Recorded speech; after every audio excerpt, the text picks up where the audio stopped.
Les régions à haut taux de chômage et à emploi saisonnier souffrent d'un appauvrissement continuel suite aux nombreuses modifications à la baisse faites par les libéraux et les conservateurs depuis 25 ans. On se demande pourquoi les gouvernements fédéraux viennent toujours puiser dans la caisse de l'assurance-emploi alors que les travailleurs perdent l'accessibilité à l'assurance-emploi. Nous avons rencontré M. Gaétan Cousineau d'Action Chômage. Disons qu'il y a certains partis qui ont fait quelques sorties médiatiques concernant l'amélioration du régime d'assurance chômage.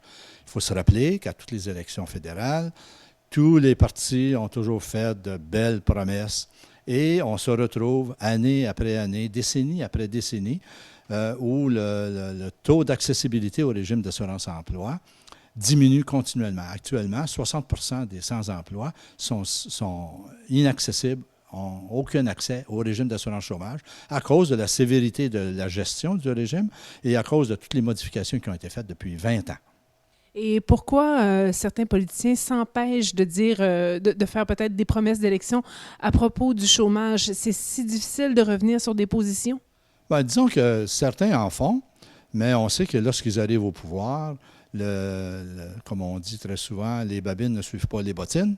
Alors, ils retournent dans leurs bonnes vieilles habitudes, poussés par les fonctionnaires qui, eux, sont là depuis très longtemps et qui leur dictent les politiques appliquées en assurance-emploi.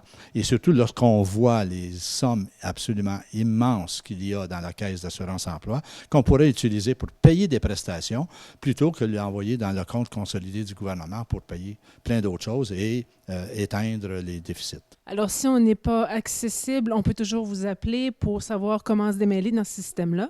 Oui, absolument, parce qu'on sait que les décisions sont rendues d'une manière assez rapide à l'assurance-emploi et que seulement 10 ou 15% des gens qui reçoivent des décisions négatives contestent.